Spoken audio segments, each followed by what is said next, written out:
Welcome to the Sustainable Travel Podcast. I'm Emma, your host from That Travel. This is the podcast that interviews a range of sustainable travelers from different backgrounds to see what sustainable travel means to them. Today, I'm here with Sam from Relentless Roaming. Sam is a vegetarian traveler who's been traveling full-time for ages now. So Sam, hi. Hi, thanks for having me on.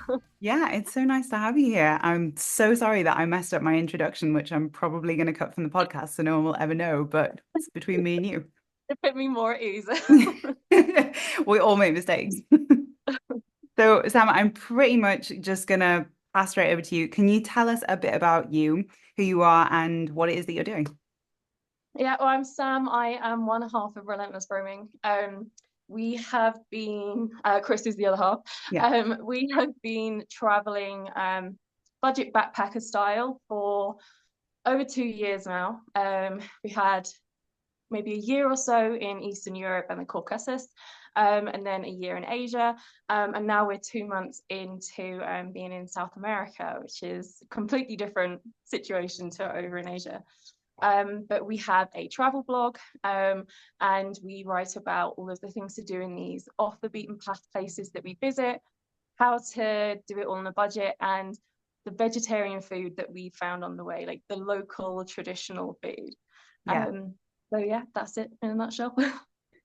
I love your vegetarian food guides. And it's like ultra budget, right? Mhm. We Yeah. try to keep it pretty low. We we have like a general number that we try to stick to. It doesn't always get that way, but we try to. We always take local transport. We go to local restaurants. We stay at local guest houses, things like that, and that keeps things lower. So it means we can travel for longer. Yeah, it's so funny as well how sometimes the most low budget option is the most sustainable option anyway, like by Mhm. default. No, exactly. And they're usually where you have the most authentic experiences. Yeah. And when you're staying at a local guest house and you get chatting with the people that run it, and you get an insight into the country that you wouldn't see if you were in a hotel just speaking to someone at a reception desk or something. So it's yeah, I think it's a win all round. Yeah, like traveling in a local way. I don't know when I started doing it, but when I did, I was like, I don't know how I could go back to it. Just sounds so pretentious. I'm not trying to sound pretentious, but like I don't know how I could go back to just any other kind of travel because it doesn't feel as fun. Yeah, no, definitely. And I Yeah. feel like it's also means that that's where you get your best stories, Yeah. when you put yourself on the local transport and you've got to try and fight to work out where to get to your next destination, and Yeah. you turn up to a local restaurant and you don't understand the menu at all, and you've got to try and decipher it, and then they bring out the wrong food, and it's it's just that's where your best stories happen. I Yeah. just think it's so much more fun. I'm so pleased there's somebody else like me in the world because honestly, when I started saying to Murray, oh, in 3 days' time, this time that we were on a bus right now, when you're having the most miserable day of your life, it'll be hilarious. And he's Yeah, like, will it? yes, it really will. Every time. I've been right every Yeah, time. yeah. So the vegetarian food has kind of become your speciality, I suppose. Mhm. Yeah. Can you Yes. tell us about a bit So about that? yeah, so we try to focus on vegetarian food because I mean before we went traveling we were vegan, and we went traveling and realized that vegan full time while you're budget backpacking is really hard work. So we turned to vegetarian, and it's difficult in some places, but other places it's super easy. So we decided to try and find all of the local traditional foods that are vegetarian Yeah. and share them, so that vegetarian and vegan travelers would have like an easier time like getting Yeah. around, because um yeah, and some of it is so good. Some of Yeah. it, the naturally vegan and vegetarian food is so good, and it is out there. You've just got to know where to look. I mean, I think you're doing God's work. You're introducing me to all these foods that I will one day eat. Good. So, I mean, you said like it's all really good. It's really authentic. I think it's really important to address as well that a lot of the food that you're finding is not necessarily vegan cafes or like vegetarian cafes. Some of it, of course, Yeah. probably will be, but it's Mhm. mainly naturally vegan dishes, Mhm. which of course a lot of cultures have these, Yeah. rich vegan food traditions. Yeah, no, exactly. We tend not to go to the vegetarian or vegan tourist setup type Yeah. places because number one, they're really expensive. Yeah. And number two, like it's you can get the same sort of thing back home. It's not local and it's not traditional. So we try to go to the smaller local places and see if there is a vegetarian option or see if there's a vegetarian thing that they can do for us. Yeah. As opposed to, yeah, the big chains and things that are set up for tourists. Yeah. Yeah. That's always my favorite way to do it too. If in Mhm. doubt, rice and beans. Yeah, yeah, exactly. Or French fries. Yeah. And so what have been the challenges then eating vegetarian or vegan, both? No, I think it's difficult because the term vegetarian, as I understand it, isn't necessarily how it's understood around the world. Um, Okay. so like will say to someone that we're vegetarian and they will, depending on the place, they will laugh at us because they won't have anything for us. Or they will say that they think they're like, oh, is there chicken and fish? Okay. I'm like, no, that's not vegetarian. But also in places like India, we found that vegetarian doesn't include eggs. Eggs is deemed a non-veg. So there are different interpretations for the term vegetarian around the world. Hmm. So if you were to go to a restaurant and just say, I don't eat meat, they might bring you chicken or fish. Yeah. That It's classic vegetable. exactly because it's not red meat, they don't see it as meat. But yeah, so I'd say that is one of the biggest stumbling blocks. Mm. Um, but I think it depends on the country or the region that you're in as well. Somewhere like India or Sri Lanka, you're spoiled for choice. There's Yeah. tons of stuff around. Somewhere like South America, where we are at the moment, or Central Asia, you really have to work hard to Mm. find something that is vegetarian. Um, so it's been easy in Asia. We had Yeah. no problems. Here we are struggling quite a lot. Yeah. Um, but I mean, like where we are at the moment, we've got cooking facilities. So buying Nice. a load of veg in and we're doing stuff ourselves. So yeah, it is a difficult one, but it's good. Yeah. Where do you think's been the most difficult country? I would say the most difficult has been Central Asia in general. So we did Uzbekistan, Kyrgyzstan, and Kazakhstan. Um, Everything is meat. Like even Of. things that would appear to be vegetarian, they've cooked, I don't know, they've fried the rice in lamb fat or something like that. So it's very difficult to get away from it. And there have been instances where we've ordered something thinking it was going to be vegetarian, then it comes out with meat on top or mixed in and things like that. So it is difficult, but we try to be more flexible. Mm. Because if we were to send that back, then that food would be wasted. Yeah. So it might not be what we want to eat, but we have had a couple of occasions where mistakes and things have been made. So we just Get on kind with of it. flow with it. Yeah, exactly. Yeah. That's I consider myself, and I know Murray would agree, I consider myself to be quite a relaxed traveler. But the times that that has happened to me, it happened to me in the Comoros, and I'm a little ashamed. That's when I have a temper tantrum, like because Yeah, my food is there, but I cannot eat it, and yeah, I know. I really can't. If it's vegetarian, like I'll get on with it, you know. Mhm. But meat, like I really don't like the taste, like, and it's kind of beyond morals for me now. It's like I Yeah. can't deal with it, which Mhm. is not the same for me with anything else when I'm traveling. But when the meat comes, I'm like, oh no, and I'm always Yeah, starving. It's terrible. yeah, that's I know what you mean. Like the thing that I do, and I know like you've laughed at it before, but I carry a jar of Marmite. Um, I do and remember if this. It's brilliant. I carry a jar of Marmite with me. I've only got a little bit left now because we've been away for 2 months.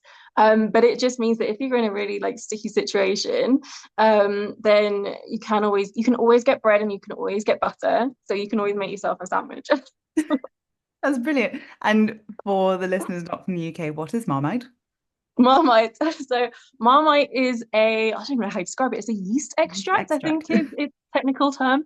But it's like thick and really savory, and you put it on bread.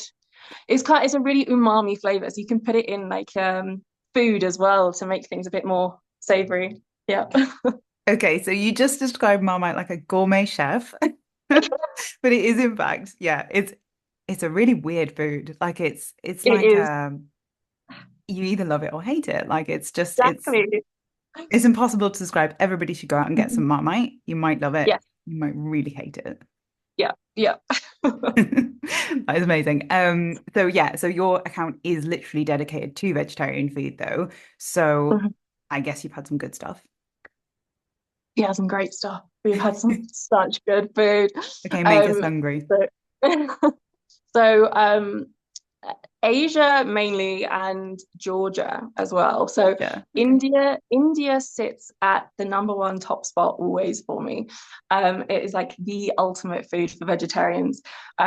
It's just stunning. And my favorite is a masala dosa, which Okay. is like it's vegan. It's like a pancakey type thing that's made out of I think it's fermented rice and lentils, like ground into a paste, and then you put like a spicy potato curry inside, and then you have like a fresh coconut chutney that you dip it in, Ooh. and it's just stunning, beautiful stuff. Um, That sounds really but good. but other than India, I would say Georgia was Yeah. such a surprise. They That is have surprising to me. yeah, no, I had no idea until we got there. And we were in Georgia for 6 months, Hmm. and I was beside myself eating. It's very carby and very cheesy, but it's really good. Yeah. Um, but they have their Orthodox Christian over there, and the really devout Orthodox Christians fast or eat vegan food for a couple of days in the Mm. week. So when you go out to restaurants, you'll actually find a fasting menu, which essentially means vegan. Okay. So they have naturally vegan dishes in Georgian cuisine, which is Oh, amazing. wow. That's I so know, cool. I was so impressed. Yeah. Um, and yeah, but khachapuri is, I mean, it's cheesy, so it's not vegan, but they have like Georgian bread puts like French bread to shame. And Really. I don't mind putting that out there. It is the best. Oh, they're gonna be mad. But it's like a big bread boat, and then they fill it with cheese, Yeah. and it's stunning. It's really, really good. Wow. And they Sounds have a good. lot of beans as well in Georgia. Bean stews, beans stuffed in bread. I love beans. Um, Lots of walnuts as well. They're really big on walnuts. So yeah, really, really nice stuff. Oh, I'm gonna have to go to Um, Georgia. yeah, definitely. Even if you just go for the food, Yeah. it's stunning. That's really good. And I guess even in like remote areas of Georgia, it would be the same because of the religion. Exactly. Exactly, exactly. Yeah. You will find khachapuri, you'll find vegan dishes like everywhere. Mhm. Like we went to it's a place called Pankisi Valley, which is really it's well off the beaten path. Like there are no tourists that go there. There's one restaurant in the whole area. Mm. And they had vegan and vegetarian options. It's just part of the Georgian natural cuisine. So Yeah. um yeah, yeah, really nice. It's really cool. They had Yeah. and it was similar in Egypt because again, I guess it was to do with the like the religion. But you'd have a lot of places where like people ordering meat and people ordering vegetarian food would be separated, even in like fast Yeah. food restaurants. It was really Hmm. interesting, and there was always something I Yeah. could get. Yeah, yeah, it's similar in India. Mm, There are so restaurants will market themselves as veg or non-veg. right. So you know if you go to your veg restaurant, you can order anything on the menu, even Yeah. if you have no idea what it is, and it's gonna be vegetarian. I So absolutely yeah, love that. That's perfect. like your dream. It is. The amount of food we ate in India was insane. Because it was already tasty, great vegetarian options, and really budget friendly as well. Yeah. So Yeah. Yeah, and you Yeah. can try everything. You can be so adventurous. That would be a little bit tricky for me with my meat-eating husband, who he'd have to go in one shop and I'd go in the other one. But he would love the vegetarian food. Yeah, I he would. guarantee it. He would love it. Yeah. He really would. He needs to try it. I also wanted to ask you about Taiwan food because it looks really cool from Yeah. your post at the moment. Yeah. Because I'm doing a series at the moment on Instagram. It's Taiwanese food has it completely blew me away. Like it's the flavor combinations that they have in Taiwanese cuisine is just so completely different to what I'm used to. Yeah. And the breakfast culture in Taiwan is big business. Like it is serious. The places open really early in the morning. Some Yeah. places on Google Maps said like 2 a.m. And like that is wild. That's crazy. And you get there, they'll shut at like 10. And you get there, not at 2 a.m. because I couldn't do that. No. But you would get there and there'll be people queuing out the door. You have to stand in the queue and then you have to go, you get what is left essentially because there are so many people. Yeah. But it's a lot they have like Chinese donuts, which are these big, like long sticks of dough that they Hmm. deep fry. And then they'll put it in like a bread bun with like maybe omelette and like a load of chili, like soybean sauce. It's So very bread on carb bread. heavy. Yeah, exactly. Deep fried bread Fan in of that. bread with chili sauce. Yeah, Taiwanese food is amazing, and like they do a lot of really good desserts and things as Mhm. well that use like silken tofu and shaved ice with like fruit flavors and things in, and like I had a mango shaved ice, Oh, which the is huge one. basically is massive, it's so big, and then you get like a whole mango on a stick to eat. It's like a lollipop type style. It's really, really good. And again, a cuisine I really didn't know much about until we went there. Yeah. It's Um, fascinating because I think food and history is so intertwined. Like a lot of the time you find that like mm, cultures really model themselves on their food, so to speak, and it means so much to them. But you wonder yeah. where that would come from. Like No, you, yeah, no, exactly. I mean, I have no idea. The shaved ice type thing that I had with the mango and stuff, they also have that in like Malaysia and like other countries in Southeast Asia. Mm. But that was something that we'd never had a shaved ice. I mean, I think do they have shaved ice type things in America as well? Yeah. With like Like with like granita kind of artificial thing. flavored things on. But Yeah. yeah, really, really interesting because also it's so hot out there. Yeah. It disintegrates very quickly. Yeah. And just becomes a puddle of juice. Yeah. Yeah. They gave us, I wonder if you guys have had this as well. In Colombia, every time we ordered a juice, they would bring it in a bowl. And we were always like, oh, thank you for my bowl. Oh no, Very odd. I haven't experienced that over here. We're going Yeah. to Colombia next though, so or not Oh, next, yeah, of course nearly you are. the one after. Yeah. Yeah, you're gonna So really yeah. like Colombia. Colombia's got Hmm. some incredible like veg and vegan food. Like I was really Hmm. surprised because people kept saying to me Hmm. before I went, you won't be able to eat anything. Like, people love to say that, don't Yeah, they? You won't be able to eat anything in Colombia. And I was like, well, I think I'll manage. And of course there's yeah. loads. There was like they had stuffed avocados. They'd have like whole because the avocados are enormous, Oh, as you yeah, know. yeah. And they'd have them hollowed out, take the seed out, and then stuff them full of like veg and corn. Um, Oh, interesting. mm. That sounds so good. Yeah, no, Yeah, I'm looking forward to Colombia. I yeah, think cause it's hard where we are now, but in like a month or so, we'll be in Colombia. So yeah. we'll be eating all the good food then. I think South America is somewhere that always surprises me with how difficult it really is very hard. Mm. Brazil I find easy, because I think Brazil in the last few years has really like changed because when I first went to Brazil it was hard and since then it's Right. become a lot easier. But I think people underestimate like Paraguay's impossible. That's where we're going next. Oh God, sorry. You'll be fine. It's fine in I'm going to butcher the pronunciation. I don't speak Spanish. It's fine in Ascension, but it's Okay. elsewhere. It's quite meat heavy. Right. Okay. Yeah, Yeah. it'll be fine. Yeah. It'll be fine. It'll be fine.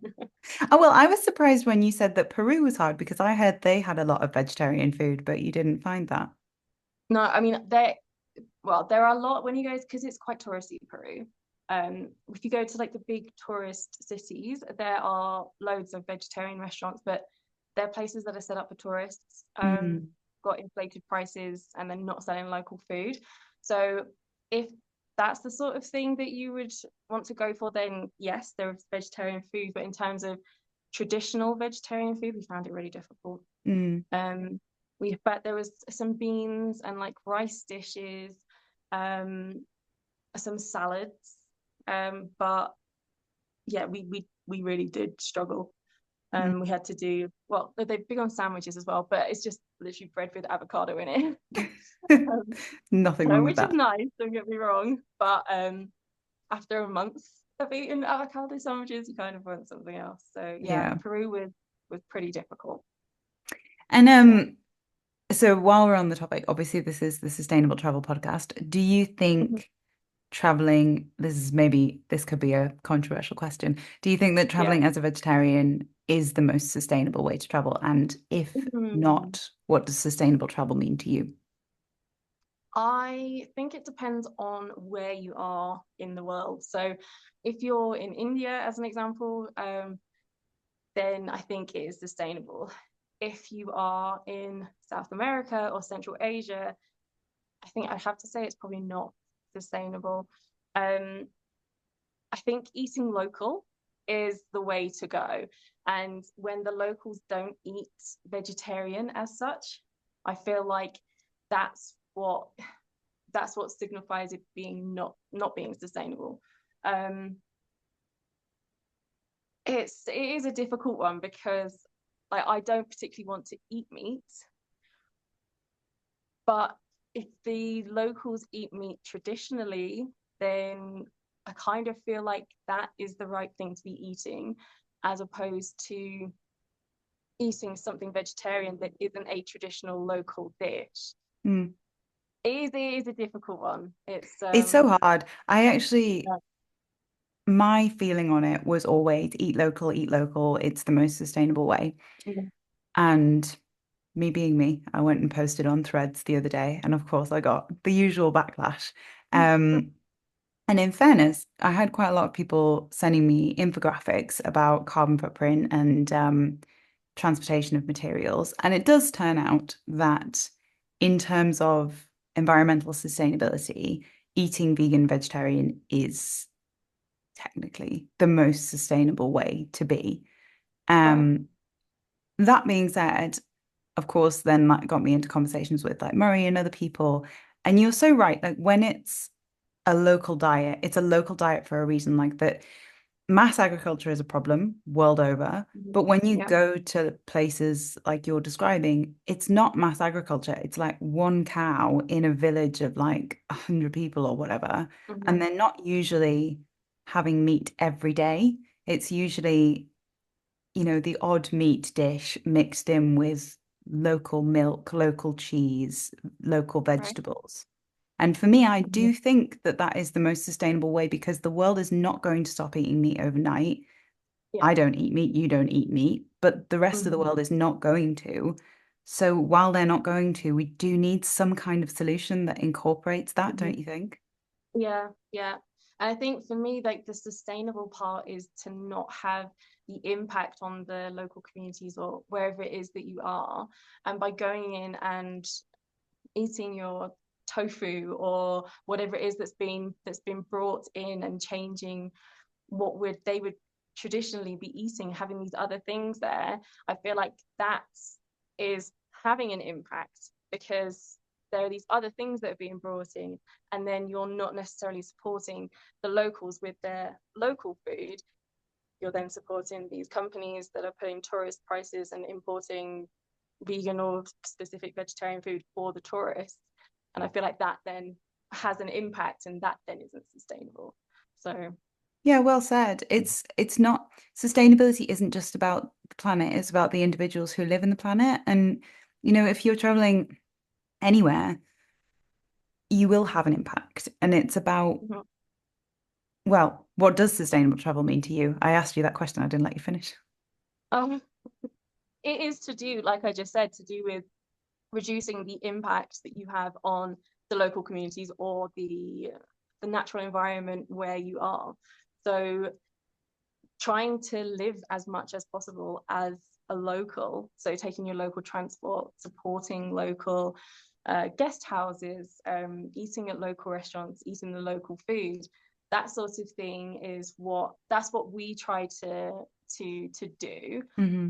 And I feel like that is more sustainable than going to like the tourist restaurants or the really touristy places. Like the other thing that we're big on is traveling off the beaten path, which means that we try not to contribute too much to over tourism in places. We like spread out a bit more.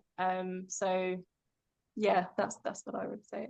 Yeah, I agree that. Yeah, I agree with you there. I think it's about all of those things. It's like, yes, we have an environment we need to care for. We have animals in that environment we need to care for. We have people, and we also have their economy. People can't live without money in the world that we live in. So we need to make sure that we're supporting them too. And like you Yeah. said, buying soy milk or buying whatever else from large international suppliers and not buying from this local person also has an impact. It's also really Mm-hmm. important. Um, and then yeah, getting off the beaten path, you wanted to chat about that as well. I think that's also another really important way because you Mm-hmm. said like not contributing to over tourism. Yeah, can you expand a little bit more on that as well? Mm-hmm. Yeah, so we will always pick like off the beaten path destinations as opposed to really touristy places. And I feel like it's the more sustainable way because you're kind of evening out like where your money goes. But also I feel like you get the more authentic experiences because when you're not, I don't know, with a pre-arranged tour on a tour bus and things like that, you're out in the world and you're seeing how people are living and going about their daily lives and things, not what is being put on for the tourists. Like we found in Peru, there are a lot of places such as Cusco, which is obviously very, very touristy, where maybe some of what you were seeing, you could see was being put on because that's what they think the tourists want to see, as Yeah, opposed to it actually being Peru. Um, I love to see a place in its authentic way. Like I want to go and experience the place for the place, as opposed to what they think is the way they want to be portrayed. yeah, Um, so yeah, I think off the beaten path it's 95% of the time it's worked out okay for us. There've been a couple of occasions where it's definitely not the right thing to have done. some Um, hiccups. we've got ourselves into some situations that maybe haven't been the best, but in general, off the beaten path is always the way that we choose to go. We're not good with crowds of people either. Like Yeah, I like same. to be able to just kind of wander and do my own thing, as opposed to there being loads of people around or to be being shepherded around by a tour guide and things like that. So, Yeah. yeah. Overtourism, it's so topical at the moment. Like I do think we have a problem on our hands, no two ways about it. And mainly in Europe, like it's people are not coping well with the amount of people that are coming into their cities, which is totally Mm-hmm. understandable because the amount of Yeah. people is massive.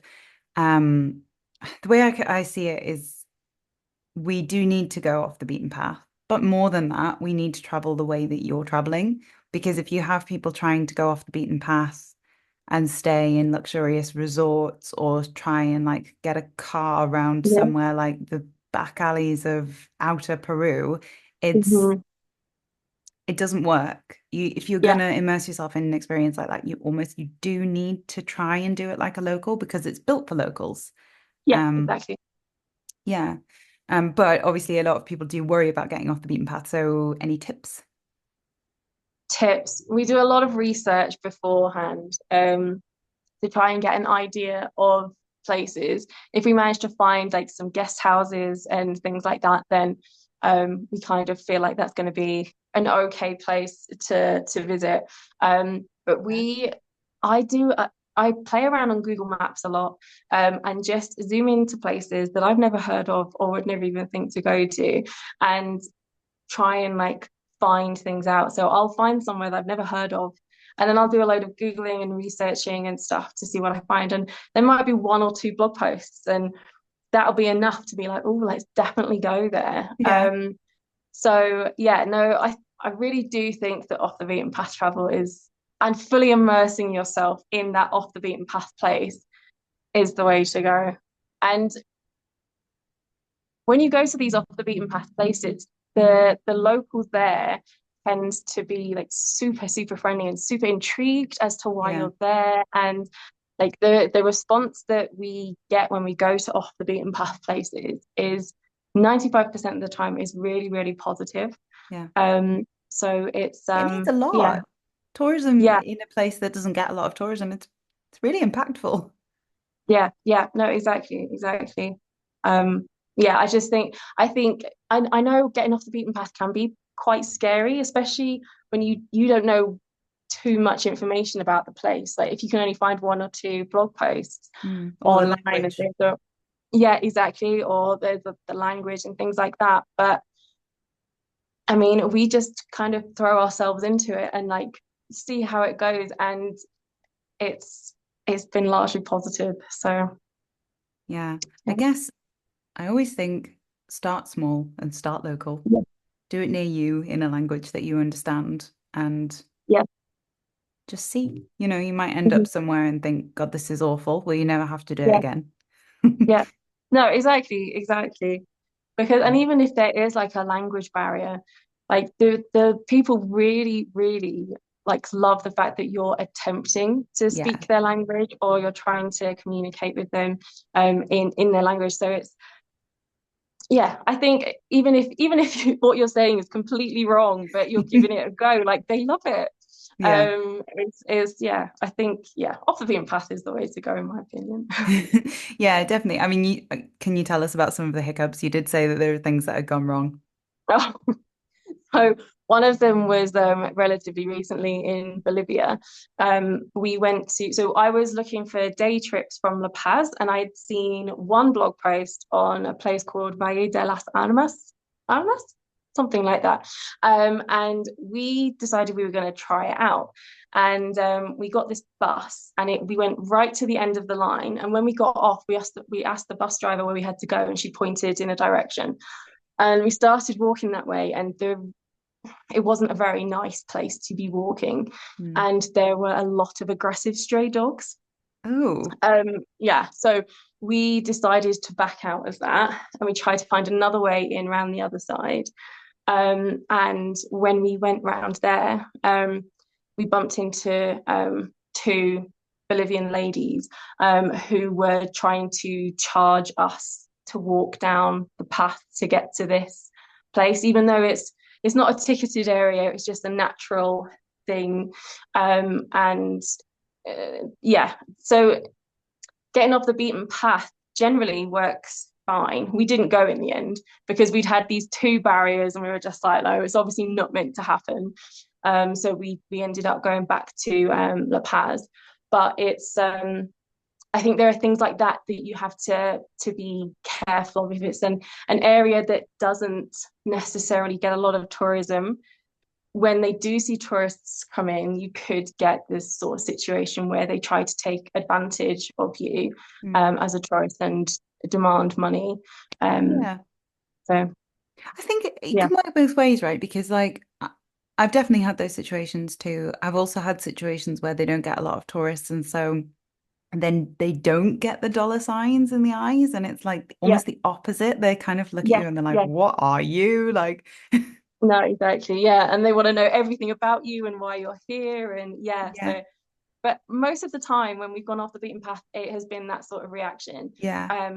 Yeah, it was a couple of weeks Yeah, ago it's we like had one in 100 you get. And exactly. when it happens, of course, it's scary because you're like Yeah. away from where a lot of the tourists are. So you feel like, God, I'm not going to get out of this situation. But you Mhm, do have to remember that like 90% of the time it's completely fine. When we were in exactly. Burundi, I think it was Burundi, or the Comoros or Burundi, it was one of the two. They're like the ninth least visited country in the world. I think it's the Comoros.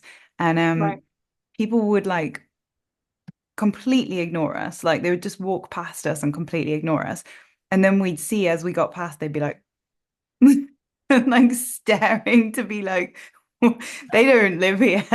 And it was so funny because they didn't like come and say, hi, how are you or anything. It was almost like too strange. Like we were too strange to Interesting. even entertain the Yeah. thought of saying hi.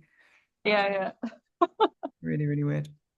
Um, so yeah, I do want to ask you a bit more about the food as well, because I feel Mhm. like we've covered like off the beaten track nicely. But in terms of the food, what do you think has been like the strangest thing that you've had when you've been trying your adventurous vegetarian food? Mhm. Well, I would say that the two that spring to mind are both egg related. Okay, Um, brace and I myself. think you might know which one I'm talking about. It's the I do actually. the way the way that the way that they cook eggs in like Southeast Asia or East Asia is very sloppy, maybe in comparison to how we would have it back Lovely. home. Yeah. Um, so yeah, the white of the egg is barely cooked and it's very, very slimy texture still. Is And that all it's over Asia? there as well in definitely like Malaysia, Singapore. I believe it's also like China type way as well. But yeah, so if you order a soft boiled egg in East Asia, be very careful because it might not come out as a soft boiled egg as we know back home. Um, so yeah, it's purely a textural thing like that I can't I can't deal with. I would Um, not be in that. and the other one is century egg, which Oh, I really wanted to try because I was so intrigued because I was like, how can a an egg that has been preserved for months then be edible? Like you have to be so careful with eggs, don't you? Like they go off and then you can get really ill. But the way that they're preserved means that you don't get ill. But the white turns like a kind of like a translucent black type color. And then the wait, so yolk how is it goes preserved? Tell us from the start. I don't know exactly how it's preserved. I don't Secret. know. I don't know exactly what they do for it, but they preserve it for like weeks slash months. So it sits around for a long time in something, I don't know, that keeps it edible. Oh my God, I'm gonna look this up. But but Century. the texture of the white becomes really rubbery, Hmm. like to the extent where it kind of has like almost like, if you were to chew on a really thick rubber band, that sort of texture. Oh my goodness. Um, And yeah, it really didn't do it for me. I really struggled. So Chris it's ate it like a fine. black egg white, and what about the egg yolk? So the egg yolk goes like a grey, greeny color. And then Mm. I've only had it like sliced up in like a roll type thing, like a spring Hmm. roll thing, as opposed to like the whole egg. I don't know exactly how it is eaten normally, not just in these spring roll type things, but I am looking again, this up, and it says it's in a mixture of clay, salt, quicklime, ash, and rice hulls for several weeks to several months, depending on the processing method. And I'll try and put a photo on the video, but it looks yeah. like one of those dinosaurs that you would get. They're like grow your own dinosaurs. I mean, I'm quite intrigued. It does. Yeah, no, I know exactly what you mean. Yeah, that's spot on. Like a bouncy ball, like it's that kind of texture. Yeah, and that's the texture. Yeah, like literally like a really like thick rubber band. Oh my Yeah, word. not my I, d- favorite. I don't think I could I'm eat glad that, I but tried it though. I'm impressed that you did. And then I also saw the other day on your feed you had those giant rice balls in Taiwan that Yeah, were purple. Can you tell us what they are? yeah. Yeah, so Intriguing they food. were really good. They were huge, like literally like this sort of size. And it's purple rice. And inside it has the deep fried Chinese donuts that I was talking about earlier. Yeah. And like pickled radish and like sesame seeds and some veg and stuff in. And then they kind of mold the rice around the ball. But it's massive, and they have it for breakfast, and it's really nice, really good. Nice. Yeah, yeah. It's vegan, right? I think so. Yeah, I'm not aware of any of animal products in it. Yeah. Murray doesn't like anything pickled. He's so Ah, okay. fussy. He's so fussy. Like I eat vegan and he's the one who's fussy. Like he doesn't have pickles, he doesn't have peppers, and he doesn't like curry. Mhm. What? Yeah. Oh, I'm not impressed. I think we would struggle in India. Yes. I'd be fine. Um, yeah, that's amazing. So, I mean, Mhm. basically, I'm good to wrap up unless you want to add anything else. If there's anything you feel that you missed, please do share it. No, I think I'm good too. Yeah, yeah. Yeah, No, it's been good. amazing. So, Sam, lastly, then, what are you working on at the moment, and where can people find you? hmm So we are really working hard on the blog at the moment. We're kind of everything is going into the blog. So yeah, we have our blog, relentlessroaming.com, and then we're on Pinterest, Facebook, very new to Facebook, Amazing. Instagram, trying to work on TikTok as well. But yeah, so we're trying to get ourselves on all of the platforms. But yeah, that's what we're working on at the moment. Really, really heavy on the blog, getting loads of blog posts out there for vegetarian foodie guides and off the beaten path travel and budget travel, transport, all that sort of good stuff. Yeah, and I've read the blog. It is really good. I highly recommend people to go and check it out. And where can people find you? So we are relentlessroaming.com and the blog, and then we are relentless roaming on all of the social networks. That's the handle Awesome. for it. So Awesome. And it will yep. be in the caption as well and just under your lovely face in the video. So, yeah, so this has been the Sustainable Travel Podcast. You can find us on Instagram at the Sustainable Travel Podcast or on www.thattravel.co.uk/the-sustainable-travel-podcast. Thank you very much.